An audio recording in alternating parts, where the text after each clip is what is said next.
Okay, so in the last class we talked about second law of thermodynamics. ठीक है, और अपन ने बताया था कि सेकंड लॉ बोलता है कि process will be spontaneous if there is process will be spontaneous if there is increase in entropy. Okay, second law क्या बोलता है कि the process can only be spontaneous if the entropy is increasing. ठीक है, और first law बोलता है कि एनर्जी डिक्रीज होना चाहिए.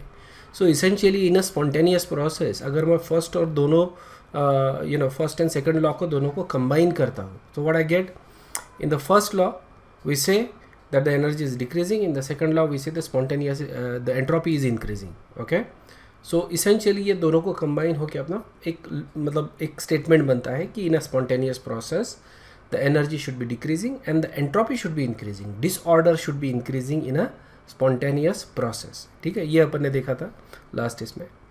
okay, entropy of the universe is basically increasing. Entropy of the universe is positive क्योंकि universe is, you can say, it is expanding. Obviously we don't have to worry about the entire universe itself, but जब भी अपन system plus surrounding करते हैं तो that should be change in total change in entropy that should be equal to system entropy plus change in surrounding entropy. ठीक है ना. इसका basically energy forms को लेके अपन ने स्टेटमेंट्स देखे थे. Okay, it's very important to understand what this actually mean. ठीक है ना. तो one of the core idea of thermodynamic is that there is no such thing as magic. ठीक है, it's all governed by the laws of the physics. Basically our universe is governed by the laws of the physics. Whether we understand those laws or not, that is a different part of the story. लेकिन there is no magical things. Okay, essentially if there is something that is happening beyond your understanding, it means you just have to learn more. ठीक है ना. Then basically you know that it is impossible to construct a perpetual motion machine. ठीक है, you cannot do that because that is basically a violation of the laws of the thermodynamics. Okay, you cannot do that. Okay, हमने Carnot cycle के बारे में देखा था. Basically let me just show you the Carnot cycle. That is the Carnot cycle. ठीक है, ये 1 to 2 जो है that is basically an isothermal expansion. 2 to 3 is adiabatic expansion. 3 to 4 is isothermal compression, and 4 to 1 that is adiabatic compression.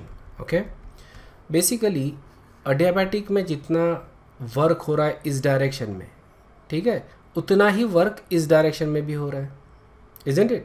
So जो work दोनों side में हो रहा है वो कैंसिल हो जाएगा. Isn't it? So net work done in the adiabatic process is 0. So अगर मेरे को सिर्फ वर्क की बात करनी है, तो वर्क मेरे को देखना है कि यहाँ पे कितना हो रहा है. आइसोथर्मल एक्सपांशन में ये -W हो गया और कंप्रेशन में +W हो गया. ओके, सो नेट वर्क मैं कैलकुलेट करूँगा तो मेरा ये दोनों का सम आएगा. That is going to be the net work in the cyclic process. और फिर हीट कितना दिया, हीट बाहर कितना आया, और जितना हीट मैंने दिया है, यूज़ हुआ है, okay, which is going to be sum of these two. Right, this is plus and this is minus. तो मैं अगेन सम कर सकता हूँ. Q is equal to Q in minus Q out. Okay, so ये जो Q है that is getting converted into net work. Okay, तो इस तरह से मैं साइकिल की इफ़िशियंसी भी निकाल सकता हूँ. ठीक है, तो इसके चारों के फॉर्मूले मैंने तुमको दे दिए थे. यहाँ पे किस तरह से निकलता है. So that is basically Q in, okay, which is equal to work is equal to RT ln V2 by V1 या फिर P1 by P2. ठीक है, adiabatic में इस तरह से तुम निकालते हो W2 minus W2 is equal to CV delta T. ठीक है, क्योंकि n CV डेल्टा T वैसे तो लेना चाहिए, but n is equal to 1 अपने इस केस में. So that's why we are using CV delta T. ठीक है, आइसोथर्मल रिवर्सिबल एक कंप्रेशन में 3 to 4 से जब अपन जा रहे, कंप्रेशन अभी प्रोसेस चालू किया, एक्सपांशन खत्म हो गया.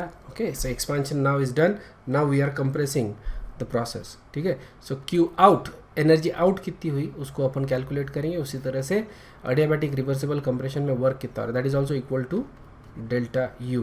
ठीक है, और ये जो प्रोसेसेस हो रहे हैं W इसमें, ठीक है ना, स्टेप 4 to 1 में और 2 to 3 में, ये adiabatic में जितना एक्सपांशन में वर्क हो रहा है और जितना कंप्रेशन में और वर्क हो रहा है, दे आर सेम, सिर्फ साइन अलग है. सो नेट वर्क जब अपन निकालते हैं इट बिकम्स 0.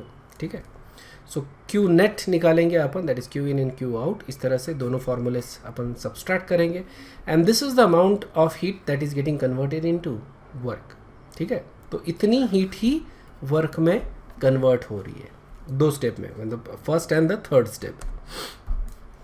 ओके, और यहाँ से अपन थर्मोडायनामिक इफिशियंसी निकालते हैं. That is the derivation for that is basically the formula eta is equal to 1 minus higher lower temperature over higher temperature. और यहाँ पे अपन ने ये भी बोला था कि अगर जो डिफरेंस है टेम्परेचर डिफरेंस, ओके, हायर और लोअर, वो जितना ज़्यादा रहेगा उतना ज़्यादा वर्क होगा.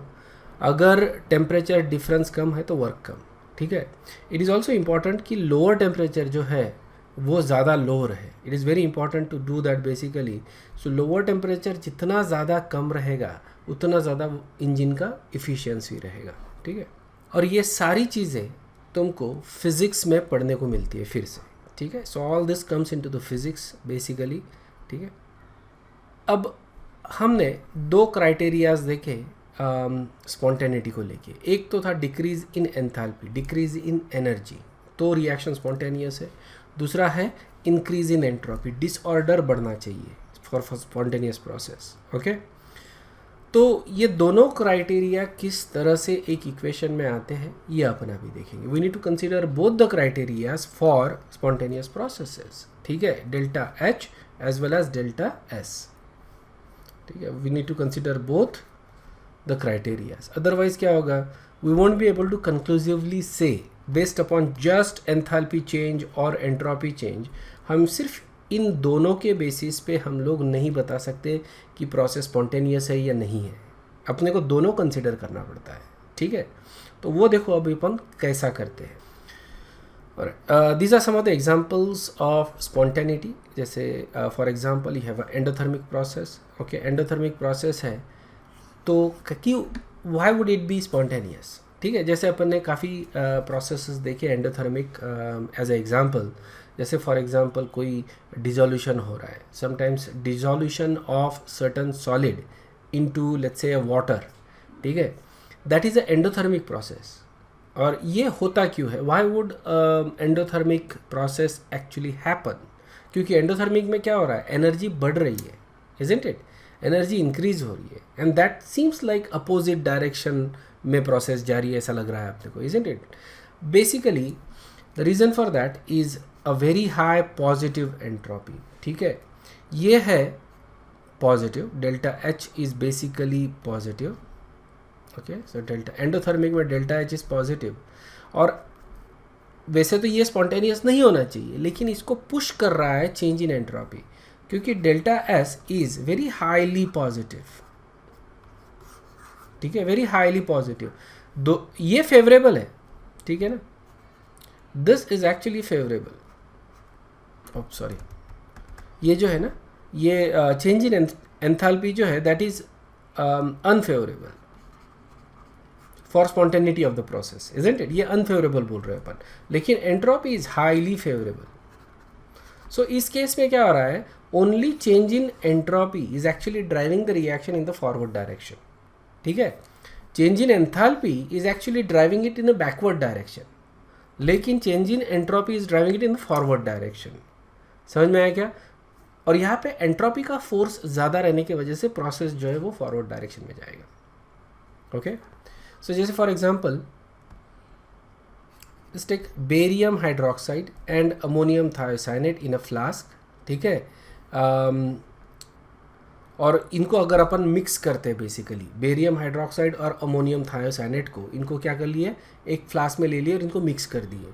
तो अगर मैं जैसे मैंने इसको वाटर बाथ में रख दिया, मान लो किसी पानी में, ये फ्लास्क को ही मैंने पानी में रख दिया जिसमें रिएक्शन हो रही है, तो ये जो वाटर है ये फ्रीज हो जाएगा. Okay, water will freeze basically. और अब देखो स्ट्रॉन्ग स्मेल ऑफ अमोनिया भी आएगा, बेसिकली अमोनिया का स्मेल आएगा. इसका मतलब रिएक्शन हो रही है, और रिएक्शन होने से वाटर जो नीचे का फ्रीज हो गया. ये क्या एविडेंस दे रहा है अपने को कि रिएक्शन इज एंडोथर्मिक. समझ लो कि जो फ्लास्क है, जो फ्लास्क में रिएक्शन हो रही है, ये जो फ्लास्क है जिसमें रिएक्शन हो रही है, इसके अंदर हीट जा रही है. अब हीट कहाँ से जा रही है, सराउंडिंग से. ठीक है, अब जब मैंने पानी रखा है तो पानी से हीट इसके अंदर जा रही है, तो फ्लास्क गर्म होगा लेकिन सराउंडिंग ठंडा होगा। ये इतना ठंडा हो सकता है कि वाटर कैन एक्चुअली फ्रीज। समझ में आया? So that is a endothermic process, but it does happen and it's a very strongly endothermic process. इतनी एंडोथर्मिक है कि water can be actually frozen using this process. समझ में आया? So that is basically the reaction between barium hydroxide and ammonium thiocyanate. ठीक है, अब यहाँ पे the reason for this process to actually happen is a change in entropy. ठीक है, देखो यहाँ पे अमोनिया गैस लिबरेट हो रहा है, ठीक है ना। और अगर अपन देखते हैं बेरियम हाइड्रोक्साइड, अमोनियम थायोसाइनेट, ये दोनों के दोनों सॉलिड है। ठीक है, ये दोनों सॉलिड है, लेकिन प्रोडक्ट में देर इज अ गैस। और हमको मालूम है सॉलिड, लिक्विड और गैस, अपन when you go from the states from solid to liquid to gas, the entropy of the gas is actually extremely high as compared to solid and liquid. तो यहाँ पे change in entropy is so high कि even the endothermic process, such a strong endothermic process actually happens. ये समझ में आया क्या? So basically जो next term अपन देख रहे हैं that is Gibbs function, Gibbs energy या Gibbs free energy। ठीक है, इसको Gibbs free energy भी बोलते हैं और सिर्फ फ्री एनर्जी। ठीक है, what is a free energy? Basically it is the energy that is available to the system to do work. समझ में आया क्या? ये फ्री एनर्जी बोले तो क्या है? It is the energy that is available to the system. इसका मतलब ये नहीं कि मैंने इसको इतनी एनर्जी दिया। ठीक है, जैसे if you remember from that Carnot cycle, right? So Carnot cycle में अपना पीवी डायग्राम इस तरह का था। Okay, let's say that so these are the points basically, and we say this is the Q in and this is the Q out. okay, अब इतनी heat मैंने इसको दिया, मतलब इतनी एनर्जी इसको दिया, और उसमें से कुछ एनर्जी जो है वो लॉस में हो गया। ठीक है, इसमें से कुछ एनर्जी जो है that will be use to increase the internal energy of the system. ठीक है ना, बेसिकली तो कुछ एनर्जी तो सिस्टम ने एब्जॉर्ब कर लिया। राइट, हम ये बात कर रहे हैं कि ये सब कुछ होने के बाद how much of the system, how much of the energy the system will use to do the work. समझ में आया क्या? That is the amount of energy that we are talking about. Gibbs energy का मतलब होता है कि energy that is available to the system to do the work.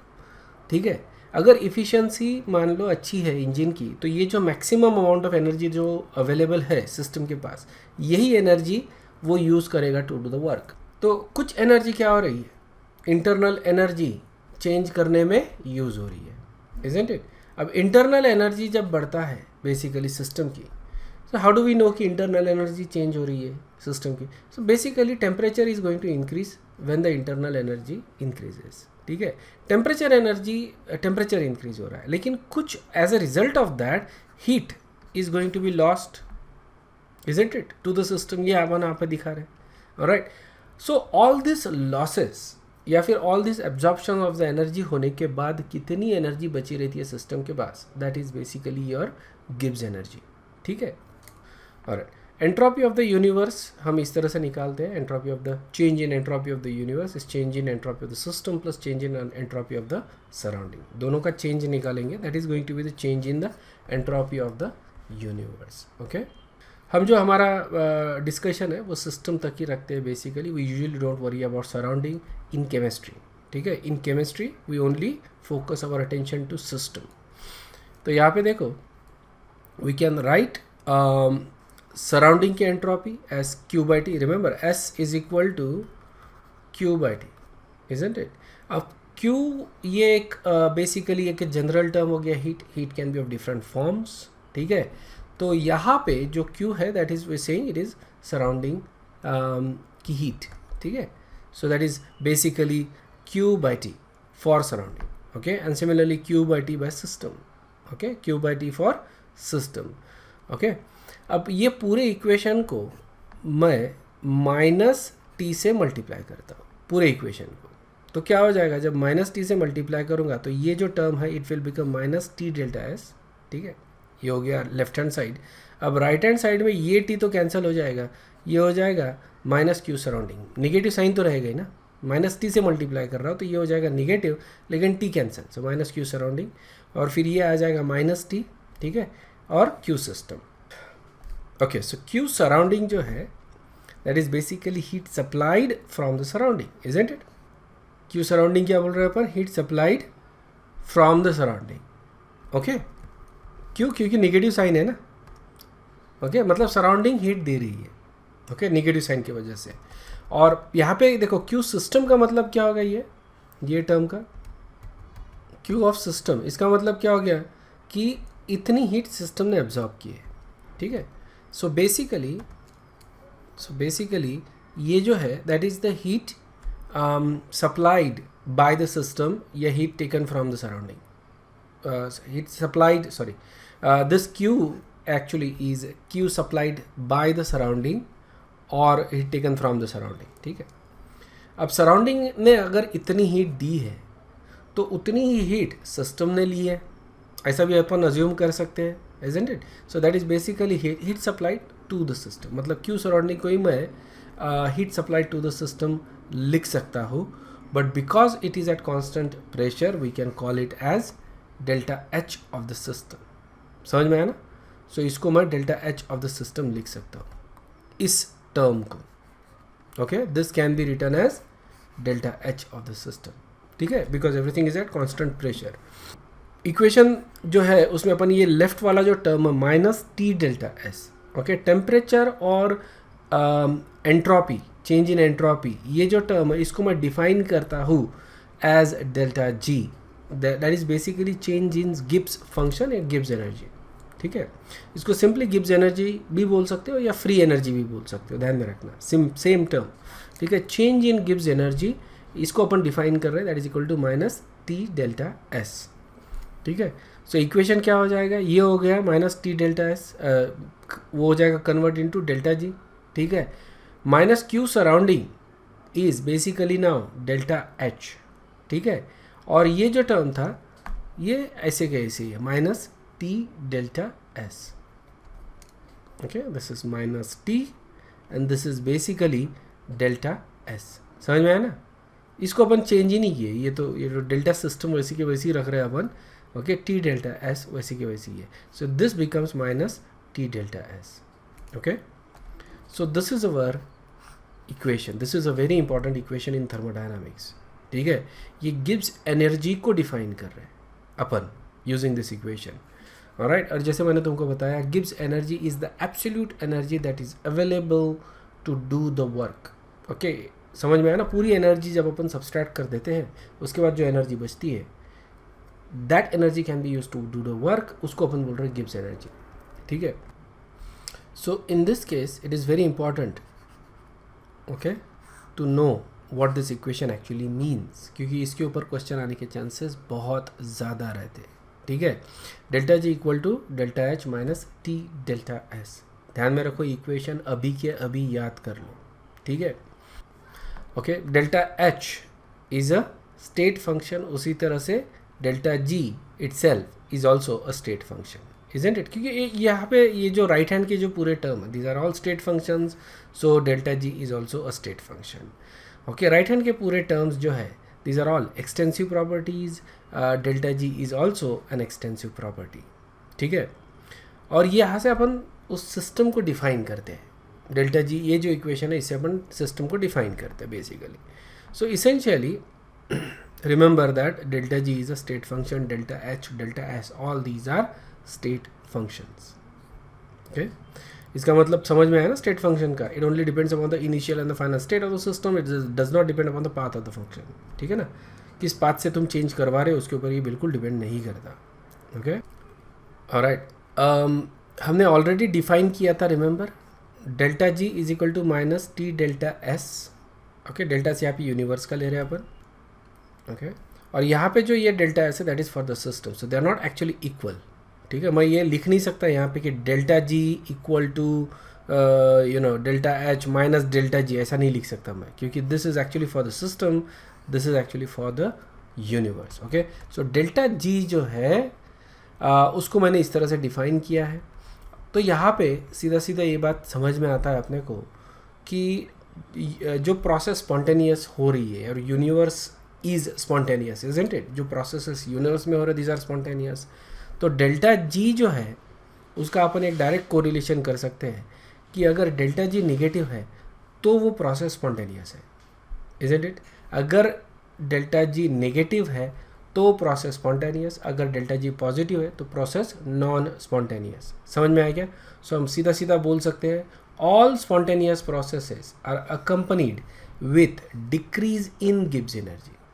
अब डिक्रीज इन गिब्स एनर्जी जब अपन करते हैं, ओके, तो जैसे स्टेट 2 से स्टेट 1 ऐसे जा रहे हैं और डिक्रीज हो रही है, तो गिब्स एनर्जी 2, ये एनर्जी लोअर है और ये एनर्जी हाई है, isn't it? This is low and this is high. जब अपन सॉल्व करेंगे तो ये वैल्यू कैसा आएगा? नेगेटिव, ठीक है? तो इसका मतलब अगर एनर्जी डिक्रीज हो रही है, गिब्स एनर्जी अगर डिक्रीज हो रही है तो ही ये प्रोसेस स्पॉन्टेनियस होगा, अदरवाइज नहीं होगा, ठीक है? इसका मतलब ये हो गया कि ये पूरा जो है that has to be negative for spontaneous, okay? अगर ये पॉजिटिव आता है तो process is not going to happen, process is going to be non spontaneous. समझ में आया? नॉन स्पॉन्टेनियस मतलब ये नेचुरली नहीं हो सकता, obviously we can push it, we can get it done, but naturally it won't happen, it is not spontaneous naturally, ठीक है? देखो इक्वेशन में सारे टर्म्स आ गए, delta H which is change in enthalpy, delta S which is change in entropy and temperature. So at that temperature, ध्यान में रखना, एट दैट टेम्परेचर, जो भी टेम्परेचर है, whether it is room temperature और 100 और 200 और 1000 या 5000, उस टेम्परेचर पे डेल्टा जी का वैल्यू क्या आता है? ओके, डेल्टा जी का वैल्यू क्या आता है? नेगेटिव आया तो स्पॉन्टेनियस, और अगर पॉजिटिव आता है तो नॉन स्पॉन्टेनियस।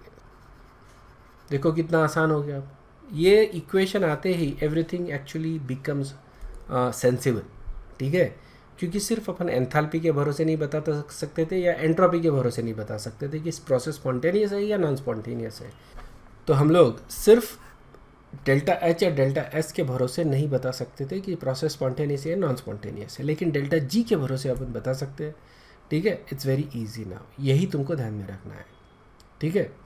जितना ज़्यादा नेगेटिव इसका डेल्टा जी आएगा उतना ज़्यादा ये स्पॉन्टेनियस रहेगा, उतना ज़्यादा रैपिडली ये रिएक्शन होगा, ठीक है?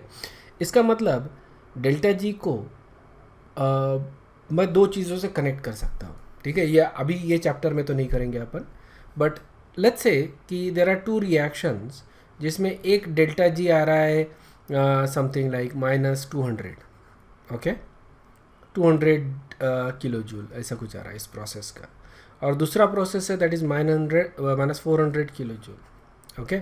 सो क्या मैं बोल सकता हूँ कि second process is going to be more spontaneous, isn't it? Second process is going to be more spontaneous, ये ज़्यादा स्पॉन्टेनियस है, ठीक है? मैं ये बोल सकता हूँ कि ये ज़्यादा स्पॉन्टेनियस है तो ये ज़्यादा दूर तक होगा। अब जैसे इन केस ऑफ रिएक्शंस, जब अपन रिएक्शन कर रहे हैं, ठीक है, तो रिएक्शन 100% तो कभी नहीं होती, कोई भी रिएक्शन 100% नहीं होती, ठीक है? मान लो कि कोई रिएक्शन है, ठीक है, तो मैं ये बोल सकता हूँ कि ये रिएक्शन अगर उसका 200 किलो जूल का गिब्स एनर्जी है तो मान लो कि ये 60% तक हो रही है रिएक्शन, ठीक है? और जब इसका 400 है तो मान लो कि ये 80% तक हो रही है, मतलब कि इक्विलिब्रियम शिफ्ट हो रहा है, ठीक है? इक्विलिब्रियम क्या जा रहा है? ज़्यादा दूर तक जा रहा है, ज़्यादा प्रोडक्ट अपने को मिल रहा है, ठीक है? यहाँ पे आके वो इक्विलिब्रियम आ जाएगा, ठीक है? तो मैं सीधा सीधा बोल सकता हूँ कि ये जो डेल्टा जी है इसका कांटेक्ट जो है, इसका कनेक्शन जो है वो इक्विलिब्रियम कांस्टेंट के साथ है। समझ में आया क्या? डेल्टा जी और इक्विलिब्रियम ये दोनों कनेक्टेड है, ठीक है? They are related. इससे भी एक इक्वेशन बनेगा जो अपन देखेंगे बाद में। अच्छा, कुछ चीज़ें ध्यान में रख लो। If delta G is not negative, not negative मतलब मान लो कि डेल्टा जी पॉजिटिव आ गया, तो इसका मतलब क्या होगा कि ये it is not spontaneous in the forward direction, लेकिन in the reverse direction it is going to be spontaneous, ठीक है? क्योंकि अगर ये डायरेक्शन में मान लो डेल्टा जी पॉजिटिव आ रहा है तो रिवर्स डायरेक्शन में डेल्टा जी कैसा रहेगा? नेगेटिव। तो इसका मतलब रिवर्स डायरेक्शन में रिएक्शन स्पॉन्टेनियस है, ये रिएक्शन उल्टे डायरेक्शन में होगी, सीधे डायरेक्शन में नहीं होगी, ठीक है, समझ में आया? मतलब यहाँ पे reactants are favoured and products are not favoured, ठीक है। तो रिएक्शन में क्या रहेगा कि प्रोडक्ट ज़्यादा बनेगा, रिएक्टेंट ज़्यादा रहेगा और प्रोडक्ट बहुत कम बनेगा, ओके, जब ये प्रोसेस हो रहा है। ऐसा नहीं है कि रिएक्शन बिल्कुल नहीं होगा, ध्यान में रखना, ठीक है। ऐसा नहीं है कि रिएक्शन बिल्कुल नहीं होगा। अगर मान लो कि डेल्टा जी पॉजिटिव है, इसका मतलब ये नहीं होता कि रिएक्शन बिल्कुल नहीं होगा। हम ये बोल रहे हैं कि it is not spontaneous in the forward direction, ठीक है, but it is spontaneous in the reverse direction. तो ये होगा कि इसमें जो रिएक्टेंट है वो बहुत ज़्यादा रहेगा और प्रोडक्ट जो है बहुत कम रहेगा, और वहाँ पे इसका इक्वली मतलब 1%, 2%, 10%, 20% इतना ही ये रिएक्शन होगा, उससे ज़्यादा नहीं होगा, ठीक है। दैट डिपेंड्स अपॉन ये डेल्टा जी की वैल्यू क्या आती है। रिएक्शन कब तक होगा? वेल, मान लो कि डेल्टा जी नेगेटिव है, ठीक है, जस्ट अज्यूम कि डेल्टा जी इज़ नेगेटिव। अगर डेल्टा जी नेगेटिव है तो रिएक्शन कौन से डायरेक्शन में होगी? फॉरवर्ड डायरेक्शन में। लेकिन क्या 100% होगी? 100% हो सकती है क्या रिएक्शन? नहीं हो सकती, कोई भी रिएक्शन 100% नहीं होती, ठीक है। लेकिन ये फॉरवर्ड डायरेक्शन में है, मान लो 50, 60, 70% कुछ तो भी ये रिएक्शन होगी। कब तक होगी? जब तक, ठीक है, ये ज़ीरो नहीं हो जाता, गिव्स energy continues to be zero, तब तक ये रिएक्शन होगी फॉरवर्ड डायरेक्शन में। अगर रिवर्स डायरेक्शन में, मान लो ये पॉजिटिव है, तो ये रिएक्शन होगी रिवर्स डायरेक्शन में, ठीक है। तो ये कब तब तक होगी? अगेन जब तक ये ज़ीरो नहीं हो जाती। So that is what you call as a equilibrium point when delta G is equal to zero. तो इसका मतलब क्या हो गया? The reaction is at equilibrium. समझ में आया? ये बहुत इंपॉर्टेंट पॉइंट है, इसको लेके अपने को कैलकुलेशंस भी करने हैं। डेल्टा जी का ज़ीरो का मतलब क्या होता है कि reaction is at equilibrium. Delta G negative मतलब फॉरवर्ड डायरेक्शन में, पॉजिटिव मतलब रिवर्स डायरेक्शन में, डेल्टा जी ज़ीरो मतलब इक्विलिब्रियम पॉइंट आ गया, ठीक है। और इक्विलिब्रियम के बारे में अपन नेक्स्ट चैप्टर में पढ़ने वाले हैं, ठीक है। अपना इक्वेशन देखो क्या है, delta G is equal to delta H minus T delta S, ठीक है। तो यहाँ पे डेल्टा जी निकालने के लिए 3 टर्म्स है, ओके, 3 टर्म्स है, और ये 3 टर्म्स का जो रिलेशनशिप है वो समझ लो, ठीक है। It's very important. यहाँ पे कंसेप्चुअल क्वेश्चन तुमको पूछ सकते हैं, यहाँ पे न्यूमेरिकल क्वेश्चन तो ऑब्वियसली पॉसिबल है ही है, लेकिन कंसेप्चुअल क्वेश्चन भी यहाँ पे पूछ सकते हैं, ऑलराइट। और कभी कभी तो जस्ट कंसेप्चुअल क्वेश्चन हल्का सा न्यूमेरिकल उसमें ऐड कर दिया and then they mix it with a concept so nicely, it becomes a very nice question, ठीक है। तो look at which processes can be spontaneous, which processes can not be spontaneous, उसके conditions अपन देख रहे हैं, ठीक है। conditions for spontaneity of the process, ठीक है। अब we have 2 situations कि reactions जो है वो या तो एक्सोथर्मिक है या तो एंडोथर्मिक है, 2 ही conditions हैं।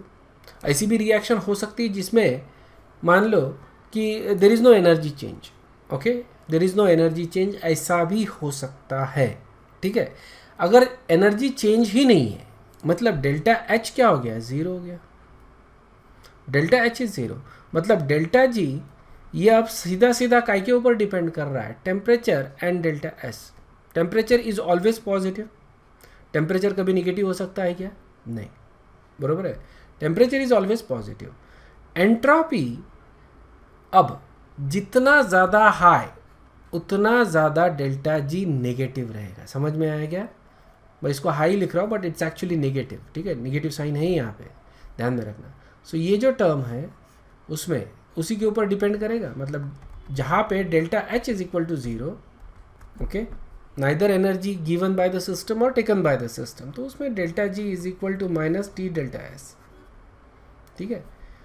टेम्परेचर हमेशा पॉजिटिव होता है और एंट्रोपी अब अपने को देखना है कि ऑब्वियसली एंट्रोपी नेगेटिव है तो हो सकता है कि डेल्टा जी ये पॉजिटिव आ जाए। ये अब इसके है ना, मतलब नेगेटिव नेगेटिव पॉजिटिव हो गया, फिर ये नहीं बराबर है। मान लो कि टेम्परेचर एंट्रोपी इज़ नेगेटिव, तो ये नेगेटिव नेगेटिव पॉजिटिव हो जाएगा। तो इस केस में अगर एंट्रोपी नेगेटिव है तो डेल्टा जी इज़ पॉजिटिव, तो ये रिएक्शन नहीं होगा, this is not a spontaneous reaction. तो एंट्रोपी अगर नेगेटिव आ रहा है, डिक्रीज हो रहा है एंट्रोपी, तो रिएक्शन नहीं होगा उस केस में। कौन से केस में? When delta H is equal to 0, ठीक है। और अगर एंट्रोपी पॉजिटिव है तो ये पूरा टर्म नेगेटिव है, और इसका मतलब डेल्टा जी इज नेगेटिव, और डेल्टा जी अगर नेगेटिव मतलब ये कैसा रहेगा? स्पॉन्टेनियस रहेगा। सो एंट्रोपी पॉजिटिव ऐसे प्रोसेस के लिए तो ये स्पॉन्टेनियस, एंट्रोपी इज नेगेटिव तो नॉन स्पॉन्टेनियस, ठीक है। तो ये तो एक कंडीशन हो गया, इसको अपन बहुत आसानी से समझ सकते हैं। But what about exothermic and endothermic reaction, ठीक है। सो टू टाइप्स ऑफ रिएक्शंस। देखो क्या होता है। अब एक्सोथर्मिक रिएक्शन मतलब क्या हो रहा है? हीट बाहर जा रही है। एक्सोथर्मिक में डेल्टा एच का साइन क्या होता है? एक्सोथर्मिक में ये अपन ने देखा है, मैंने तुमको ग्राफ भी दिखाया था एक्सोथर्मिक का, रिमेंबर दैट? ओके, ग्राफ में अपन ने देखा था कि हीट बाहर निकलती है, और एंडोथर्मिक में delta H is positive, correct है। अब वही अपन लिख रहे हैं यहाँ पे, delta H is negative, okay. There are two conditions now, okay. ये तो नेगेटिव हो गया basically, but entropy can be positive और नेगेटिव। तो ऐसी प्रोसेस मान लो कि that is actually exothermic and entropy is positive, ठीक है। अब energy itself is negative, energy decrease हो रही है, एंट्रोपी इंक्रीज हो रही है। तो क्या ये प्रोसेस फेवरेबल रहेगा? जब ये कंडीशन है कि जो एंथैल्पी है that is negative and entropy is positive. अगर ऐसी सिचुएशन है तो क्या ये प्रोसेस स्पॉन्टेनियस रहेगा? कैलकुलेट करके देख लो, कोई भी वैल्यू रखो यहाँ पे, ये नेगेटिव होनी चाहिए, ये पॉजिटिव, ठीक है। अगर ये पॉजिटिव है, ठीक है, तो टी डेल्टा एस ये जो है ये पूरा टर्म नेगेटिव रहेगा, और नेगेटिव प्लस नेगेटिव क्या हो जाएगा? आंसर आएगा नेगेटिव। यस और नो? क्लियर है क्या? Are you guys able to follow this? अगर मैंने एंट्रोपी ले लिया पॉजिटिव, ठीक है, ऐसी कोई प्रोसेस है जिसमें एंट्रोपी इज पॉजिटिव, तो ये जो पूरा टर्म है टी डेल्टा एस वाला, ओके, ये पॉजिटिव और ये नेगेटिव, तो ये तो टर्म हो गया नेगेटिव पूरा, ये पूरे का पूरा टर्म नेगेटिव है। और एंथैल्पी इज ऑल्सो नेगेटिव, तो नेगेटिव माइनस दिस, राइट, या plus this, negative plus negative क्या हो जाएगा? Delta G is negative. और अगर डेल्टा जी नेगेटिव है तो प्रोसेस कैसा होगा? Spontaneous. So it is spontaneous at all temperature, कोई भी टेम्परेचर ले लो, ये प्रोसेस कैसा रहेगा? स्पॉन्टेनियस रहेगा। ये लो टेम्परेचर भी स्पॉन्टेनियस रहेगा, हाई टेम्परेचर पे भी स्पॉन्टेनियस रहेगा। नेक्स्ट कंडीशन देखो, ये तो हो गया कि basically enthalpy is also favourable, entropy is also favourable, ठीक है ना। जब ये सिचुएशन आ रहा है मतलब दोनों फेवरेबल है, तो रिएक्शन तो स्पॉन्टेनियस होना ही होना है, और ये स्पॉन्टेनियस होती है सारे टेम्परेचर के ऊपर, नेगेटिव एट ऑल टेम्परेचर, ठीक है ना। तो delta G is negative eight all temperature, spontaneous at all temperature. Now imagine a situation जहाँ पे it is a exothermic reaction but entropy is negative, मतलब कि ये तो फेवरेबल है, ठीक है, डेल्टा एच तो फेवरेबल है, लेकिन entropy is actually not favourable, ठीक है। तो ये टर्म जो है उसको अपन पॉजिटिव करते हैं। Let's do and see what actually happens, ठीक है। So delta G is equal to, and delta H is negative, okay, minus delta H कर देता हूँ इसको, ठीक है, minus delta H, sorry, minus delta H minus, ठीक है। अब ये भी नेगेटिव है तो ये माइनस माइनस क्या हो जाएगा? प्लस हो जाएगा ये टर्म। सो ये हो जाएगा प्लस टी डेल्टा एस, ठीक है ना। अब ये नेगेटिव है और ये पॉजिटिव है, ओके।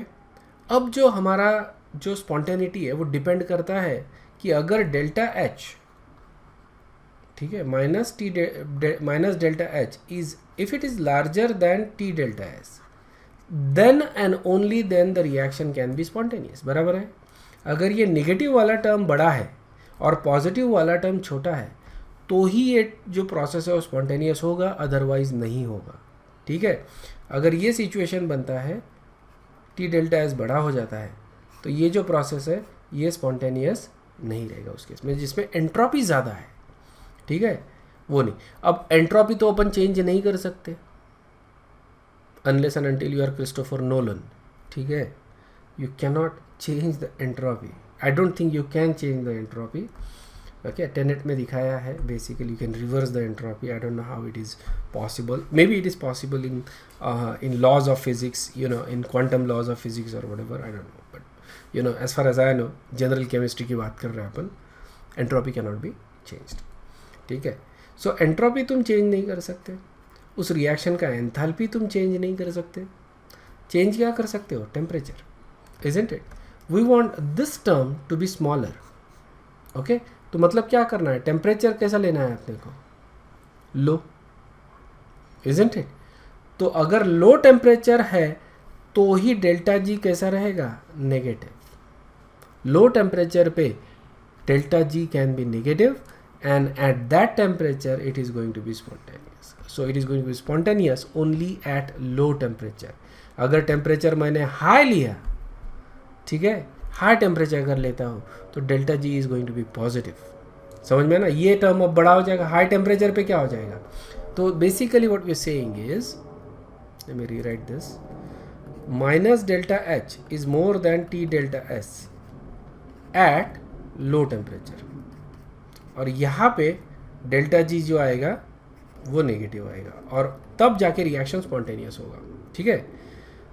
सेकंड कंडीशन आता है कि you have delta H is actually smaller than T delta S। ये कब होगा? ये एट हाई टेम्परेचर, और उस केस में delta G is going to be actually positive और reaction is going to be non spontaneous, ठीक है। So basically have exothermic reaction के लिए 3 कंडीशंस है, ठीक है।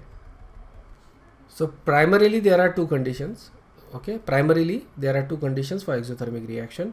इसमें एंथैल्पी इज़ फेवरेबल। अब देखते हैं एंट्रोपी फेवरेबल है या नहीं है। अगर एंट्रोपी फेवरेबल है तो रिएक्शन हमेशा स्पॉन्टेनियस रहेगा। अगर एंट्रोपी अनफेवरेबल है तो अब रिएक्शन स्पॉन्टेनियस है या नहीं है ये टेम्परेचर के ऊपर डिपेंड करेगा। तो ये लो टेम्परेचर पे स्पॉन्टेनियस रहेगा, हाई टेम्परेचर के ऊपर नॉन स्पॉन्टेनियस रहेगा। और ये टेम्परेचर हमको काफ़ी बार निकालने को बोला जाता है कि कौन से टेम्परेचर पे रिएक्शन स्पॉन्टेनियस होगा। ध्यान में रखना, it is spontaneous eight low temperature. Low temperature पे स्पॉन्टेनियस है, हाई टेम्परेचर पे स्पॉन्टेनियस नहीं है। टेम्परेचर बढ़ाओगे, ठीक है ना। अपना जनरल आइडिया क्या होता है? ज़्यादा गर्म करेंगे तो ज़्यादा अच्छा होगा, है ना, ज़्यादा अच्छे से रिएक्शन होगी, हीट करने से रिएक्शन ज़्यादा होगी। लेकिन it is not true in all cases. Exothermic reaction में हमको रिएक्शन जो होती है वो लो टेम्परेचर पे करनी पड़ती है, हाई टेम्परेचर पे नहीं। समझ में आया क्या? एक्सोथर्मिक रिएक्शन कब स्पॉन्टेनियस हो रही है? लो टेम्परेचर पे, ओके, ठीक है। इसका तो कोई प्रॉब्लम ही नहीं है ना, क्योंकि इट इज़ स्पॉन्टेनियस। ये कंडीशन जब दोनों फेवरेबल है तो कोई प्रॉब्लम ही नहीं है। लेकिन एक्सोथर्मिक में we want the temperature to be lower in general. समझ में आया क्या? That is basically the point. और ये अपने को आगे इक्विलिब्रियम में भी ये पॉइंट आता है। इक्विलिब्रियम चैप्टर जब देखेंगे उसमें भी ये पॉइंट अपने को आएगा, ठीक है। नेक्स्ट जो देख रहे हैं अपन, एंडोथर्मिक। एंडोथर्मिक में डेल्टा एच कैसा होता है? डेल्टा एच इज़ पॉजिटिव, मतलब एंथैल्पी पहले ही अनफेवरेबल हो गया, ठीक है। Enthalpy is positive in endothermic. What about entropy? What about entropy? अब एंट्रोपी अगर नेगेटिव है मतलब ये भी अनफेवरेबल हो गया। देखो, enthalpy is unfavourable, entropy is also unfavourable, तो basically delta G is going to be positive at all temperature, ठीक है। यहाँ पे तुम वैल्यू रख के देख सकते हो, डेल्टा जी निकालना है अपने को, ठीक है। एंथैल्पी कैसा है? पॉजिटिव, तो ये हो गया पॉजिटिव डेल्टा एच, ठीक है। अब एंट्रोपी इज नेगेटिव, मतलब ये हो गया टी और ये हो गया माइनस टी डेल्टा एस, ठीक है। तो ये अगर मैं इसको सॉल्व करता हूँ तो ये क्या हो जाएगा? Delta G is equal to positive delta H और ये भी पॉजिटिव टी डेल्टा एस, दोनों पॉजिटिव है तो ये आंसर तो पॉजिटिव ही आना है ना, doesn't matter what the temperature is, ठीक है। So it is going to be non spontaneous at all temperature, okay, ठीक है। इसको देखो, याद मत करो ये टेबल, ठीक है, ये तुमको ध्यान में डेफिनेटली रखना है लेकिन याद नहीं कर रहा है, ठीक है। इसको इक्वेशन के थ्रू समझो, जैसा मैं तुमको समझा रहा हूँ। वैसे इसको समझने की कोशिश करो कि हो क्या रहा है। नेक्स्ट अपन देख रहे हैं कि मान लो कि एंट्रोपी इज़ फेवरेबल, एंट्रोपी कैसा है, पॉजिटिव है। Okay, so delta G is equal to delta H, ये तो ऑलरेडी ये है, ओके पॉजिटिव है, माइनस टी, और एंट्रोपी कैसा है, वो पॉजिटिव है, ठीक है, तो वो ऐसे ही लिखेंगे अपन। सो ये अब यहाँ पे देखो ये जो टर्म है अपना वो ज़्यादा होना चाहिए, isn't it? So delta H should be less than T delta S, okay, minus T delta S. ये कंडीशन है तभी रिएक्शन स्पॉन्टेनियस रहेगा, अदरवाइज नहीं रहेगा। तो ये टर्म ज़्यादा होना चाहिए, इजंट इट? ये वाला टर्म बड़ा होना चाहिए। अब ये कैसा बड़ा करेंगे अपन? There is only one condition, isn't it? एक ही सूरत में इसको अपन बढ़ा सकते हैं ना, टेम्परेचर को बढ़ाओ तो ये टर्म बढ़ेगा, तो reaction is going to be spontaneous. समझ में आया? सो देखो, जब एंट्रोपी पॉजिटिव है तो उस केस में it is going to be negative, delta G is going to be negative when temperature is high, ठीक है? तो उस केस में reaction is spontaneous at high temperature. और अगर टेम्परेचर लो करते हैं तो डेल्टा जी कैसा हो जाएगा? पॉजिटिव। ये इस तरह से हो जाएगा फिर लो टेम्परेचर पे, delta H is more than minus T delta S, तो ये पॉजिटिव डेल्टा जी मिलेगा अपने को, and the reaction is going to be non spontaneous. Okay, so non spontaneous at high low temperature and spontaneous at high temperature. ये किसके लिए है? Endothermic reaction के लिए। तो ये सारी चीज़ें तुमको ऑब्वियसली ध्यान में रखनी है। What you also need to remember is the relationship between delta G, delta H and delta S, ठीक है? देखो, रिवाइज कर लो इसको एक बार। एक्सोथर्मिक रिएक्शन, एक्सोथर्मिक रिएक्शन बोले तो डेल्टा H जो है वो ऑलरेडी फेवरेबल है, डेल्टा H इज़ नेगेटिव, ठीक है? और एंडोथर्मिक में डेल्टा H इज़ पॉजिटिव, मतलब ये अनफेवरेबल है। ऐसे केस में अगर एक्सोथर्मिक रिएक्शन में मैं डेल्टा S पॉजिटिव लेता हूँ तो बेसिकली दोनों फेवरेबल हो गए, एंथैल्पी भी फेवरेबल, एंट्रोपी भी फेवरेबल, रिएक्शन होना ही होना है। अगर मान लो एंडोथर्मिक रिएक्शन लेते हैं अपन, राइट, और उसमें एंट्रोपी अगर नेगेटिव है तो ये दोनों अनफेवरेबल हो गए, रिएक्शन नहीं होगा। ओके, अगर दोनों फेवरेबल है तो रिएक्शन हर टेम्परेचर पे होगा, दोनों अनफेवरेबल है, रिएक्शन हर टेम्परेचर पे नहीं होगा, किसी भी टेम्परेचर पे नहीं होगा, ठीक है? लेकिन अगर एक्सोथर्मिक में एंट्रोपी जो है वो नेगेटिव आता है, ठीक है? अब ये एक्सोथर्मिक है, हीट बाहर निकल रही है, तो वहाँ से हीट अपने को निकालना ज़रूरी है। तो ये रिएक्शन क्या होगा? Spontaneous eight low temperature. इस रिएक्शन को हीट करोगे तो ये रिएक्शन नॉन स्पॉन्टेनियस हो जाएगा, ठीक है? समझ में आया क्या? तो जो जिस रिएक्शन में हीट जनरेट हो रही है उसको कूल करना है, उसको लो टेम्परेचर पे करना है। जिस रिएक्शन से हीट बाहर निकल रही है उसको हीट करोगे तो रिएक्शन रिवर्स डायरेक्शन में चले जाएगा, ठीक है? फॉरवर्ड डायरेक्शन में ही जाएगा। उसी तरह से एंडोथर्मिक रिएक्शन है, ठीक है? एंडोथर्मिक में मान लो, ये तो सिचुएशन अपन ने देख लिया। दूसरा आता है कि एंट्रोपी ये फेवरेबल है, ओके, एंथैल्पी अनफेवरेबल, लेकिन एंट्रोपी फेवरेबल है, ठीक है? अब ये रिएक्शन एंडोथर्मिक है, तो ये रिएक्शन में क्या हो रहा है? टेम्परेचर ड्रॉप हो रहा है, इजंट इट? एंडोथर्मिक में क्या हो रहा है? टेम्परेचर अंदर जा रहा है, सिस्टम के अंदर जा रहा है। अब सिस्टम के अंदर जा रहा है तो सिस्टम को हीट की ज़रूरत है, ऐसा समझ सकते हैं अपन। तो सिस्टम को अगर हीट देंगे, ओके, अगर सिस्टम को हम लोग हीट देंगे तो फिर ये ज़्यादा फेवरेबल हो जाएगा ना सिस्टम। सिस्टम को हीट की ज़रूरत है, सिस्टम के अंदर हीट जा रही है, तो इसको अपने को क्या करना है? हॉट करना है इसको, ठीक है? टेम्परेचर हाई मेंटेन ताकि सिस्टम को हीट मिले। अगर मैं इसको कूल करता हूँ तो रिएक्शन अनफेवरेबल हो जाएगा, रिएक्शन नॉन स्पॉन्टेनियस हो जाएगा।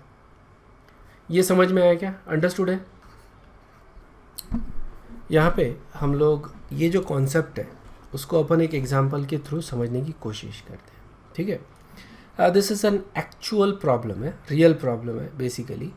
तो ध्यान में रखो, हम लोग आयरन ऑक्साइड यूज़ करते हैं टू गेट आयरन, ठीक है? आयरन ऑक्साइड्स को अपन रिड्यूस करते हैं एंड वी गेट आयरन। तो थियोरेटिकली अगर देखा जाए तो मैं आयरन को इस तरह से बना सकता, आयरन ऑक्साइड ले लिया, उसको हीट कर दिया ज़ोर से, तो ऑक्सीजन निकल जाएगा और मेरे को आयरन मिलेगा, ठीक है. That is basically theoretical way of doing it. So basically what is the problem with this process?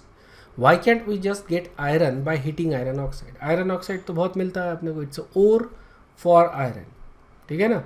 मतलब बहुत ज़्यादा माइंस में अपने को आयरन ऑक्साइड मिलता है, ओके और उसको अगर हीट करके अगर आयरन मिल जाता तो बड़ा अच्छा हो जाता, isn't it. So what is the problem with this process? Okay, so सबसे पहले तो देखते हैं, is this spontaneous reaction spontaneous at room temperature? ये जो रिएक्शन है क्या ये स्पॉन्टेनियस है एट रूम टेम्परेचर? ठीक है, एट रूम टेम्परेचर बोले तो 20 डिग्री सेल्सियस, क्या ये स्पॉन्टेनियस है? ठीक है.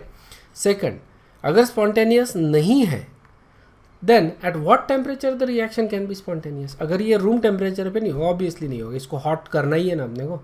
रूम टेम्परेचर पे आयरन नहीं बनेगा ना, इजंट इट. इसको क्या करना पड़ेगा? हीट करना पड़ेगा, हाई टेम्परेचर पे लेके जाना पड़ेगा. तो कौन से टेम्परेचर पे इट बिकम स्पॉन्टेनियस, ये भी क्वेश्चन अपने को देखना है. और इसके लिए मेरे को दिया है delta H and delta S, ठीक है. The question itself is very simple. सबसे पहले रूम टेम्परेचर पे देखो मेरे को निकालना है, ठीक है. सो अपना इक्वेशन क्या है? Delta G is equal to delta H, delta H of reaction, okay, minus T delta S, ठीक है. So this are basically standard energies, standard Gibbs energy, standard enthalpy, standard entropy basically, ठीक है, for the reaction in question. और हमको enthalpy की value दे दी है, entropy की value दे दी है, ठीक है ना. हमको सिर्फ डेल्टा जी निकालना है. अगर और टेम्परेचर रखेंगे अपन, तो रूम टेम्परेचर पे देखेंगे अपन कि ये वैल्यूज़ रखेंगे, ठीक है, सारे वैल्यूज़, और डेल्टा जी कैलकुलेट करेंगे. अगर रूम टेम्परेचर पे डेल्टा जी नेगेटिव आता है तो स्पॉन्टेनियस, नहीं तो नहीं स्पॉन्टेनियस, ठीक है. ये पहला पार्ट हो जाएगा. So obviously this reaction is non spontaneous, तो एट रूम टेम्परेचर इसका जो आंसर आता है that is positive. Okay, we don't know how much, calculate कर लेंगे बाद में, बट इट इज़ पॉजिटिव. तो इसका मतलब the reaction is not spontaneous at room temperature. Then what temperature it is going to be spontaneous? तो उसके लिए हमको अज्यूम करना पड़ता है कि डेल्टा जी इज़ ज़ीरो, ठीक है. इसके लिए अपन क्या अज्यूम करेंगे, ध्यान से सुनो. उसके लिए अपन अज्यूम करते हैं delta G is zero. Delta G zero होता है, इसका मतलब क्या हो गया? इक्विलिब्रियम आ गया, ठीक है. अब मान लो कि रिएक्शन इज़ नॉट स्पॉन्टेनियस, ठीक है ना. Reaction is obviously not spontaneous at room temperature. तो मेरे को क्या करना पड़ेगा? टेम्परेचर बढ़ाना पड़ेगा. तो टेम्परेचर बढ़ाएंगे तो ये जो वैल्यू है ये डिक्रीज होते जाएगा, एंड एट सम पॉइंट ये जो डेल्टा जी का वैल्यू जो है, ओके, एट सम पॉइंट ये जो डेल्टा जी का जो वैल्यू है दैट बिकम्स ज़ीरो. और फिर डिक्रीज करूँगा मैं टेम्परेचर, ठीक है, टेम्परेचर डिक्रीज कर रहा हूँ, फिर डिक्रीज करूँगा तो it becomes negative, and at that temperature it becomes spontaneous. समझ में आया ना? सो फर्स्ट ऑफ ऑल हमको निकालना है कि what temperature it becomes zero, ठीक है ना. मेरे को क्या निकालना है कि डेल्टा जी कौन से टेम्परेचर पे ज़ीरो हो जाता है, ठीक है. जिस टेम्परेचर पे ज़ीरो होता है अभी उसके ऊपर टेम्परेचर पे इट विल बिकम नेगेटिव, ठीक है ना. So from this we can say कि ये टेम्परेचर के ऊपर द रिएक्शन इज स्पॉन्टेनियस. समझ में आया क्या? तो इस तरह से अपन इसका आंसर निकाल सकते हैं. Okay, so what we need to do is to assume delta G to be zero. अगर डेल्टा जी ज़ीरो है मतलब इक्विलिब्रियम, और इक्विलिब्रियम के लिए अपन टेम्परेचर निकाल रहे हैं, ठीक है. अगर ये टेम्परेचर पे रिएक्शन इक्विलिब्रियम पे है, उसके ऊपर वाले टेम्परेचर पे रिएक्शन क्या होगा? फॉरवर्ड डायरेक्शन में जाएगा. Okay, so that is basically how we deal with this. तो उसके लिए अपने को एक इक्वेशन सेटअप करना पड़ेगा. So delta G is equal to zero is equal to delta H minus T delta S, ठीक है. एंड फ्रॉम दिस अगर मैं इसको सॉल्व करता हूँ तो ये क्या होता है? T is equal to delta H over delta S, ठीक है. मतलब मेरे को अगर टेम्परेचर निकालना है, दिस इज इक्विलिब्रियम टेम्परेचर, ये टेम्परेचर पे डेल्टा एच की वैल्यू रख दो, डेल्टा एस की वैल्यू रख दो, टी निकाल लो. ये टेम्परेचर पे the reaction is at equilibrium, इसके ऊपर वाले टेम्परेचर पे रिएक्शन फॉरवर्ड डायरेक्शन में स्पॉन्टेनियस रहेगा. Okay, so that's how we solve this type of problem. तो देखो पहले तो अपन देखते हैं रूम टेम्परेचर में स्पॉन्टेनियस है या नहीं. रिएक्शन वैल्यू रखो, ये डेल्टा एच का वैल्यू, ठीक है, ये डेल्टा एस का वैल्यू, ये सारे वैल्यूज जो है वो जूल्स में आते हैं. क्यों? अगर तुम यहाँ पे देखो, this is actually in kilo joule and this is actually given in joules. ठीक है, तो मेरे को यूनिफाइड करना पड़ेगा. या तो मैं डेल्टा एच को जूल्स में लिखूँ या तो मैं डेल्टा एस को किलो जूल में लिखूँ. ठीक है, ये बहुत ध्यान में रखना तुमको कि डेल्टा एस जो होता है वो हमेशा जूल्स में ही देते हैं. डेल्टा एस मतलब एंट्रोपी जो होता है ना, उसकी एनर्जी बहुत कम होती है. समझे? डिसऑर्डर की एनर्जी बहुत कम होती है as compare to delta H. So delta H in general हमेशा किलो जूल में रहेगा, डेल्टा एस इन जनरल हमेशा जूल्स में रहेगा. ठीक है, तुमको किसी भी एक यूनिट में दोनों को यूज़ करना है. इट डजेंट रियली मैटर तुम जूल्स यूज़ कर रहे हो किलो जूल, लेकिन सेम यूनिट होना चाहिए दोनों का. और यहाँ पे हम लोग दोनों को किलो जूल में कन्वर्ट कर रहे हैं. ठीक है, दोनों को किलो जूल में ही यूज़ कर रहे हैं. 20 डिग्री सेल्सियस टेम्परेचर ले रहे हैं यहाँ पे अपन. ठीक है ना, सो that is the temperature for the process, that's 20 degree Celsius. रख के इसको कैलकुलेट कर लेंगे and that is delta G of the reaction. यहाँ से अपने को पता चलता है कि reaction is not spontaneous at room temperature. ठीक है, क्योंकि डेल्टा जी कैसा है, बहुत ज़्यादा पॉजिटिव है. Reaction is non spontaneous in the forward direction but it is spontaneous in the reverse direction. मतलब कि Fe2O3 to Fe plus O2. ठीक है, 3/2 कर दो. ठीक है, और ये 2 हो गया. सो ये जो है ये नॉन स्पॉन्टेनियस है, ये नहीं होगा. लेकिन ये जो रिएक्शन है, इस रिएक्शन का डेल्टा जी कितना रहेगा, कौन बता सकता है? रिवर्स डायरेक्शन में ऑब्वियसली, फॉरवर्ड डायरेक्शन में कितना है? फॉरवर्ड डायरेक्शन में प्लस 743 किलो जूल पर मोल. ठीक है, किलो जूल ही लिखते हैं अपन. ठीक है, so that is in the forward direction. तो इसका मतलब रिवर्स डायरेक्शन में जो डेल्टा जी रहेगा वो रहेगा -743 kilo joule according to first law of thermodynamics. अगर मेरे को ये इधर करना है तो इतनी एनर्जी देना पड़ेगा, ये इधर करना है तो उतनी एनर्जी इज कंजर्व्ड. ठीक है, सो इसका मतलब जो रिवर्स प्रोसेस है, okay, which is Fe plus O2 gives you Fe2O3, ये जो प्रोसेस है ये बहुत ज़्यादा स्पॉन्टेनियस है. तो क्या ये हमको दिखती है? ऑफ कोर्स दिखती है. रस्टिंग ऑफ आयरन बहुत कॉमन है ना. रस्टिंग ऑफ आयरन ये हमेशा होता ही है. If you have a moisture, if you have a air, rusting होगा ही होगा. द रीज़न फॉर दैट, क्योंकि ये प्रोसेस बहुत ज़्यादा स्पॉन्टेनियस है. क्लियर है क्या? ठीक है, लेकिन उल्टा process is not spontaneous. Okay, next अपन देखते हैं. ठीक है, रूम टेम्परेचर पे ये जो प्रोसेस है ये तो नहीं होगा. ठीक है ना, रूम टेम्परेचर पे आयरन ऑक्साइड से आयरन तो नहीं बनेगा. तो कौन से टेम्परेचर पे? टेम्परेचर निकालते हैं. ठीक है, तो जस्ट इमेजिन करो क्या टेम्परेचर लेना पड़ेगा मेरे को. ऑब्वियसली वी नो कि टेम्परेचर बढ़ाएंगे तो हो सकता है ये डिकम्पोज हो जाए and we get iron and oxygen. ठीक है, टेम्परेचर बढ़ाना पड़ेगा, but at what temperature? Okay, so maybe 500, maybe 1000 degree Celsius, maybe 1500, maybe 2000, we don't know, right? Let's find out. Alright, and यहाँ पे क्या करते हैं अपन? Delta G is equal to 0. Delta G को 0 कर दिया सेट. डेल्टा एच अपने को मालूम है कितना है, डेल्टा एस अपने को मालूम है, टेम्परेचर अपने को निकालना है. And so you get that. Okay, values रखो और देखो दोनों की वैल्यूज़ अपन किलो जूल में ही यूज़ कर रहे हैं. द आंसर इज 2985 केल्विन, मतलब ऑलमोस्ट 3000 केल्विन. मतलब 3000 केल्विन पे आयरन का ऑक्साइड डिकम्पोज होके आयरन मिलेगा. समझ में आया? And this is the temperature जहाँ पे the process is at equilibrium, the process where the delta G is equal to 0. समझ में आया क्या? It's not even negative yet. इससे ज़्यादा टेम्परेचर करूँगा मैं तो जाके नेगेटिव आएगा. मतलब 3500 4000 डिग्री सेल्सियस अगर मैं यूज़ करता हूँ टेम्परेचर, तो जाके आयरन का ऑक्साइड डिकम्पोज होगा आयरन में. क्या ये टेम्परेचर मेरे लिए पॉसिबल है अचीव करना? अचीव तो कर सकते हैं, तो फिर करते क्यों नहीं? वेल, अगर करते इस प्रोसेस से, इस तरह से अगर आयरन अगर अपन यूज़ करते तो हमारे ब्रिजेस सोने के होते और हम अंकिया और ज्वेलरीज लोहे के पहनते. The iron would be so expensive that we would actually be wearing iron and we would be making bridges with other metals, probably gold, because gold would be much cheaper with respect to iron. समझ में आया क्या? Is this clear? Understood? Why don't we use this process? Because the temperature is impractical. It's not profitable. We can do that, we can achieve the process.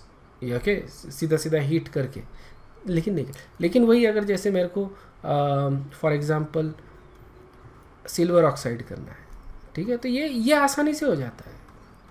ठीक है, ये आसानी से HgO लेता हूँ तो ये भी आसानी से हो जाता है. ठीक है, ये जो डिकम्पोजिशन है ये 800-900 डिग्री पे होता है, इसलिए हम लोग आयरन ऑक्साइड या मर्क्यूरी ऑक्साइड इनको इसी तरह से डिकम्पोज करा लेते हैं. 800,000 degree Celsius is not much for अस.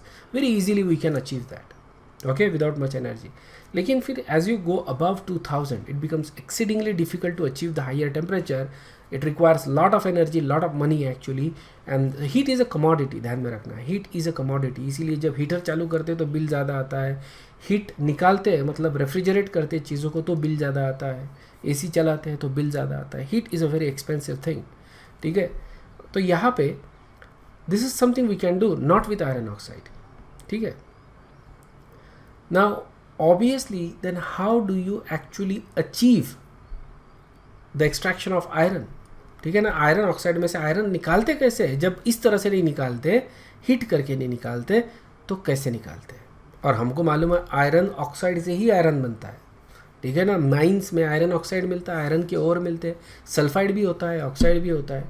ठीक है, आयरन के 2-3 ऑक्साइड, Fe2O3 होता है, Fe3O4 होता है, FeO होता है, आयरन सल्फाइड होता है. तो ये सारे ओर्स होते हैं, इससे अपने को आयरन निकालना पड़ता है. तो how do we do that?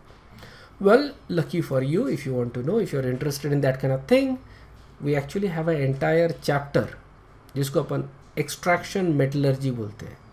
ठीक है, ओर्स एक्सट्रैक्शन एंड मेटलर्जी, या फिर आइसोलेशन ऑफ एलिमेंट्स. ठीक है, ये एक चैप्टर ये 11th में ही है एक्चुअली CBSE के इसमें, और ये अपन आगे पढ़ने वाले हैं डिटेल में, और अपन देखेंगे एग्जैक्ट प्रोसेस क्या है. फिलहाल अपन सिर्फ थर्मोडायनामिक स्टैंड पॉइंट से देख रहे हैं कि how do you actually achieve the extraction of iron from iron oxide. ठीक है, तो what we do is we basically combine a reaction. तो ये जो रिएक्शन है, ठीक है, ये रिएक्शन है, इसका एंथैल्पी जो है या इसका गिब्स एनर्जी जो है वो बहुत ज़्यादा पॉजिटिव है. तो मैं क्या करता हूँ, ऐसे रिएक्शन को इसके साथ कंबाइन करता हूँ जिसका delta G is very negative. समझ में आया? तो इसका पॉजिटिव डेल्टा जी और इसका डेल्टा जी, तो दोनों का अगर मैं सम लेता हूँ तो ओवरऑल मेरे को मिलेगा नेगेटिव डेल्टा जी. समझ में आया क्या? तो ऐसे रिएक्शन को इसके साथ कंबाइन करूँगा जिसका डेल्टा जी बहुत ज़्यादा नेगेटिव है. ठीक है, या फिर बहुत ज़्यादा स्पॉन्टेनियस है, ऐसा भी मैं कर सकता हूँ. ठीक है, doesn't have to be actually just positive, लेकिन delta G has to be negative. समझ में आया क्या? इस ऐसी प्रोसेस लूँगा मैं जिसका डेल्टा जी बहुत ज़्यादा नेगेटिव है, और तो फिर दोनों का कॉम्बिनेशन करके मेरे को नेट जो डेल्टा जी मिलेगा that is going to be negative. ठीक है, so I am basically using logic basically. ठीक है, डायरेक्टली नहीं कर सकते तो इनडायरेक्टली करेंगे. तो रिएक्शन है अपनी ये, ओके, कार्बन का कंबशन, ग्राफाइट को लेते हैं, उसको बर्न करते हैं तो कार्बन डाइऑक्साइड मिलता है. कंबशन रिएक्शन हमेशा एक्सोथर्मिक होते हैं, इजंट इट? कंबशन रिएक्शंस हमेशा एक्सोथर्मिक होते हैं, and that is basically the idea here. Exothermic reaction है, ये स्पॉन्टेनियस रिएक्शन है, और ये मैं यूज़ कर सकता. लेकिन ग्राफाइट यूज़ नहीं करते अपन, obviously we actually use coke. Okay, coal use करते हैं कोक के फॉर्म में, बेसिकली कार्बन ही यूज़ कर रहे हैं in the form of coke, और उसका कंबशन करवाते हैं. ठीक है ना? So we write it in terms of graphite because you know that is a standard enthalpy. Study के लिए थ्योरेटिकली अपन ग्राफाइट लिखते हैं, बट प्रैक्टिकली अपन कोक यूज़ करते हैं. And we mix it with the iron ore, और इसको हीट करते हैं. तो जब हीट करते हैं तो ये आयरन ओर हो गया और ये कोक हो गया. ठीक है, कोक पाउडर्ड फॉर्म में आयरन ओर के साथ मिक्स कर दिया, और दोनों को ब्लास्ट फर्नेस में डाल दिया। क्या में डाल दिया? Blast furnace. ठीक है, ब्लास्ट फर्नेस में टेम्परेचर अपन 1800-2000 डिग्री सेल्सियस तक आसानी से लेके जा सकते हैं। तो ब्लास्ट फर्नेस में डाल दिया पाउडर्ड फॉर्म में और इसको हीट कर दिया, ज़बरदस्त हीट। ओके, मतलब ऑलमोस्ट 1200-1300 डिग्री सेल्सियस तक इसको अपन हीट करते हैं, डिग्री सेल्सियस हीट कर दिया। तो क्या होगा? कार्बन का होगा कंबशन और आयरन ऑक्साइड का होगा रिडक्शन। ठीक है, ये ऑक्सीडेशन हो गया, इसका रिडक्शन। अब ये जो प्रोसेस है आयरन ऑक्साइड के रिडक्शन की, ये नॉन स्पॉन्टेनियस है, लेकिन ये वाली जो प्रोसेस है that is spontaneous. Net reaction अपने को मिलता है कि overall this process is spontaneous. समझ में आया? सो इस तरह से अपन ये करवाते हैं। थ्योरेटिकली देखो क्या हो रहा है यहाँ पे। डेल्टा एच ऑफ रिएक्शन क्या है? पॉजिटिव। ये रिएक्शन का ओके, ओवरऑल रिएक्शन का इट इज़ पॉजिटिव, लेकिन चेंज इन एंट्रोपी बहुत ज़्यादा है। यू कैन सी दैट यहाँ पे आयरन ऑक्साइड जो है, ठीक है, iron oxide that is a solid, that is solid, मतलब लेफ्ट हैंड साइड में यू एक्चुअली हैव सॉलिड। ठीक है, this is also solid, but look at this is a gas. Gas बन रहा है प्रोडक्ट साइड में, और जब गैस बनता है तो एंट्रोपी बहुत ज़्यादा इंक्रीज होती है, इजंट इट? क्योंकि गैस की एंट्रोपी बहुत ज़्यादा है as compare to solid. Solid में तो बहुत कम होती है एंट्रोपी, और गैस की बहुत ज़्यादा है। So entropy you can see significantly actually increase. ठीक है, अब देखते हैं कि ये रिएक्शन रूम टेम्परेचर पे स्पॉन्टेनियस है या नहीं है। ठीक है, रूम टेम्परेचर पे क्या ये रिएक्शन स्पॉन्टेनियस है? ठीक है, अगर मैं कैलकुलेट करता हूँ for this reaction delta G is equal to delta H minus T delta S. ठीक है, अगर मैं कैलकुलेट करता हूँ तो मेरे को दिखता है कि delta H is actually more, क्योंकि ये तो पॉजिटिव है और ये जो है ये term that is also that is negative. ठीक है, डेल्टा एस पॉजिटिव है बेसिकली, लेकिन T minus T delta S is negative. तो पॉजिटिव टर्म बड़ा है ओके एट रूम टेम्परेचर, तो ये reaction is non spontaneous at room temperature, मतलब रूम टेम्परेचर पे नहीं हो सकता है, तो हाई टेम्परेचर पे होगा। इसको मेरे को हाई हॉट इस पे करना पड़ेगा। Remember in this case enthalpy is non spontaneous, it is a endothermic reaction, और जो entropy that is favourable. Endothermic reaction में ये सिचुएशन आता है तो मेरे को टेम्परेचर जो है वो ज़्यादा करना पड़ता है, isn't it? Reaction become spontaneous at high temperature. ये अभी थोड़ी देर पहले अपन ने टेबल में देखा था। तो I need to increase this, I need to make this possible, तो उसके लिए मेरे को टेम्परेचर बढ़ाना पड़ेगा। समझ में आया? So now the question is eight what temperature it become spontaneous. तो मेरे को टी निकालना है। ठीक है, टी निकालने के लिए we know delta H minus delta H over delta S, तो ये मैं टी निकालूंगा इससे। ओके, and if I calculate the T what I get the answer is 835 Kelvin और 562 डिग्री सेल्सियस, मतलब करीब करीब 550 डिग्री सेल्सियस पे the reaction becomes at equilibrium, delta G becomes 0। अगर मैं टेम्परेचर इंक्रीज करता हूँ इससे टेम्परेचर, तो डेल्टा जी बिकम्स नेगेटिव। ठीक है, हाई टेम्परेचर पे डेल्टा जी बिकम्स नेगेटिव। मोर इससे ज़्यादा टेम्परेचर ले लिए तो डेल्टा जी कैसा हो जाता है? नेगेटिव हो जाता है। हम लोग जो ब्लास्ट फर्नेस में टेम्परेचर है it actually ranges from somewhere around 14 या 1500 डिग्री सेल्सियस से लेके 800 डिग्री सेल्सियस तक हम लोग इसको टेम्परेचर रखते हैं। ठीक है, ये ब्लास्ट फर्नेस की स्टडी अपन करेंगे ओर्स एक्सट्रैक्शन मेटलर्जी में basically, but the reaction become spontaneous at high temperature, और ब्लास्ट फर्नेस में हम लोग 1000 से ज़्यादा टेम्परेचर रखते हैं। ठीक है, समझ में आया? तो at that temperature obviously it is going to be spontaneous. That's how we obtain iron.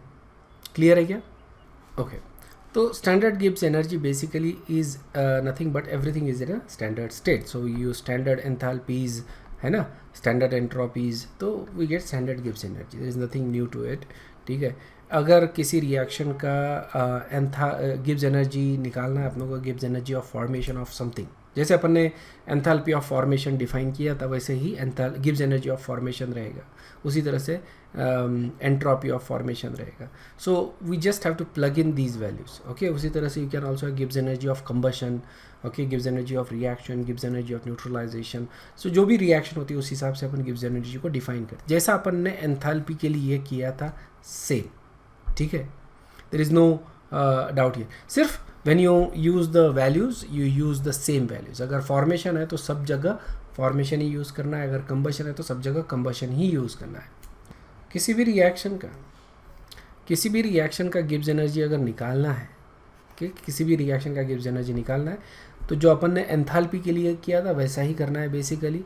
Enthalpy के लिए रिमेंबर, ओके, हम लोग यूज़ करते थे enthalpies of formation of product minus reactant, यहाँ पे भी वही करना है.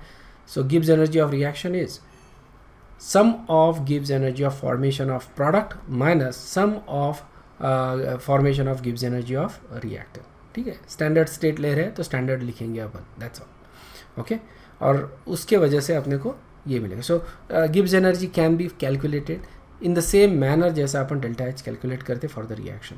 तो अपने को जैसे डेल्टा एच वाले जो ये थे क्वेश्चन, उसमें डेल्टा एच दिया रहता था, enthalpy of formation of this, enthalpy of formation of that. यहाँ पे अपने को गिब्स एनर्जी ऑफ फॉर्मेशन दिया रहेगा हर चीज़ का, and then we can calculate delta G. ठीक है, प्रॉब्लम देखोगे तो आसान है, समझ में आ जाएगा. Relationship between delta G and K. K is what is called as equilibrium constant. ये अपन नेक्स्ट चैप्टर में भी पढ़ने वाले हैं. ठीक है, फिलहाल इसके बारे में ज़्यादा डिटेल में मैं कुछ नहीं बताऊंगा, तुमको सिर्फ रिएक्शन ध्यान में रखना है. Delta G naught which is standard Gibbs energy of the reaction is equal to minus R T L N K. ठीक है, ये रिएक्शन ध्यान में रख लो. एल एन को मैं natural log to the base 10 में कन्वर्ट करता हूँ, so we get that delta G is equal to minus 2.303 R T log to the base 10 K. हमारे काम का इक्वेशन ये है, समझने के लिए अपन यही यूज़ करते हैं, कैलकुलेशन के लिए अपन यही यूज़ करते हैं. ठीक है, लॉग वाला, लॉग टू द बेस 10, ये नेचुरल लॉग वाला इक्वेशन हो गया. यहाँ से अपने को एक पता चलता है फ्रॉम दिस इक्वेशन, और इसको मैं इक्विलिब्रियम चैप्टर में ज़्यादा अच्छे से समझा के बताऊँगा बेसिकली, कि अगर के 1 से ज़्यादा है, इक्विलिब्रियम कांस्टेंट 1 से ज़्यादा है, तो delta G is negative, reaction is spontaneous. ठीक है, इफ़ के is less than 1, delta G is positive, reaction is non spontaneous in the forward direction but spontaneous in the backward direction. समझ में आएगा. So as we said earlier भी मैंने तुमको बताया था कि there is a relationship between delta G and K, okay, equilibrium constant. So K अगर 1 से ज़्यादा है, मतलब डेल्टा जी अगर तुम यहाँ पे वैल्यू रखते हो तो okay, K 1 से ज़्यादा रखो तो डेल्टा जी क्या, और K अगर मैंने 1 रख दिया यहाँ पे तो even K is equal to 1 तो क्या हो जाएगा, delta G is equal to 0 हो जाएगा, इक्विलिब्रियम कंडीशन. ठीक है, K is equal to 1, delta G is equal to 0, equilibrium आ गया. ठीक है, 1 से ज़्यादा है के तो डेल्टा जी नेगेटिव रहेगा, स्पॉन्टेनियस है. के 1 से ज़्यादा है, सॉरी के 1 से छोटा है, डेल्टा जी पॉजिटिव रहेगा, मतलब रिएक्शन नॉन स्पॉन्टेनियस है. ठीक है, I think it's very easy to understand, just to plug in the values और कैलकुलेट करके देख सकते हो. The last bit that we have is third law of thermodynamics. ठीक है, थर्ड लॉ ऑफ थर्मोडायनामिक्स ये वाल्टर नर्ल्स ने propose किया था इन 1906 में. It says entropy of all perfectly crystalline solids is 0 at absolute 0. ठीक है, जितने भी परफेक्टली क्रिस्टलाइन सॉलिड्स है, ओके, और उसको मैं अगर 0 केल्विन पे लेके जाता हूँ, एब्सोल्यूट 0 पे, तो उसकी एंट्रोपी हमेशा 0 रहेगी. ठीक है, so it makes sense no, अगर परफेक्टली क्रिस्टलाइन सॉलिड है और उसको अगर मैं 0 Kelvin, there is no kinetic energy, there is no motion of the particles, and as result of that kinetic energy 0 है, no motion, perfectly crystalline solid है, तो इसमें एंट्रोपी नहीं रहेगी. एंट्रोपी कैसी रहेगी इसकी, 0. ठीक है, but it has to be a perfectly crystalline solid. ठीक है, क्योंकि उसी में परफेक्ट ऑर्डर मिलता है अपने को. There should not be any defect, कोई भी डिफेक्ट नहीं होना है, इसीलिए अपन बोल रहे हैं ना परफेक्टली क्रिस्टलाइन सॉलिड, मतलब कोई डिफेक्ट ही नहीं है. Okay, so this is not possible basically, obviously it's a theoretical concept. Okay, अपन 0 डिग्री अचीव ही नहीं कर सकते. Okay, but we can use this to calculate an absolute entropy at any temperature. समझ में, किसी सब्सटेंस का absolute entropy at any temperature, क्योंकि 0 केल्विन पे 0 है, तो मैं निकाल सकता हूँ एट टेम्परेचर T पे कितना रहेगा. इसके जो इक्वेशंस वो अपन ने इसके पहले ही देखे थे बेसिकली. ठीक है, So that is basically your entropy का equation. Okay, from 0 to t you get you can integrate dq by dt, right? क्योंकि s is equal to q by t, isn't it? Delta s is equal to q by t. तो ये अपन equation यहाँ पे सिर्फ integrate करें dq by dt from 0 to temperature t, ठीक है. So that is basically the entropy equation. That is the application of third law of thermodynamics, ठीक है. एंट्रोपी की ये सारी इक्वेशंस तुमको ध्यान में रखना. This is also important. Delta s is equal to N C P ln t2 by t1, ठीक है. ये भी इक्वेशन ध्यान में रखना है. So that is basically entropy. Okay, this is basically the end of thermodynamics. Alright, यहाँ पे अपने जो मेजर कॉन्सेप्ट्स है थर्मोडायनामिक्स के हो गए. What is left is basically little bit of practice. तो अपन नेक्स्ट सेशन में क्या देखेंगे, we gonna do a tutorial in the next session and will try to understand the problems of thermodynamics, ठीक है. तो किस तरह से अपन इनको अटेम्प्ट करते हैं, किस तरह से अपन इनको सॉल्व करना चाहिए. It's very important to get into the rhythm of thermodynamics. Okay, और जब तुम्हारा थर्मोडायनामिक्स फिजिक्स में भी हो जाएगा तुमको बहुत ज़्यादा अच्छे से समझ में आएगा. Thermochemistry part is not that difficult actually. Thermodynamics part थोड़ा सा डिफ़िकल्ट लगता है स्टूडेंट्स को. थर्मोकेमिस्ट्री वाला जो पार्ट है that is more like grudge work. बहुत ज़्यादा कैलकुलेशंस होते हैं थर्मोकेमिस्ट्री में. थर्मोडायनामिक्स के पार्ट थोड़े समझने में डिफ़िकल्ट होते हैं, लेकिन वो प्रैक्टिस करोगे तो वो भी समझ में आ जाएगा. Okay, it's very important to solve the problems in thermodynamics, ठीक है. क्योंकि इसके ऊपर ऑब्वियसली प्रॉब्लम्स आते ही है. हर साल एग्जाम में थर्मोडायनामिक्स में प्रॉब्लम आते ही है, ठीक है. So for that we're gonna stop now. We're gonna continue in the next class. We're gonna do some tutorial. We're gonna solve some problems in the next class. ठीक है. अगर कोई डाउट हो तो पूछ सकते हो. If नहीं तो फिर you guys can leave and I will see you in the next class. Okay. Thank you very much. Bye bye.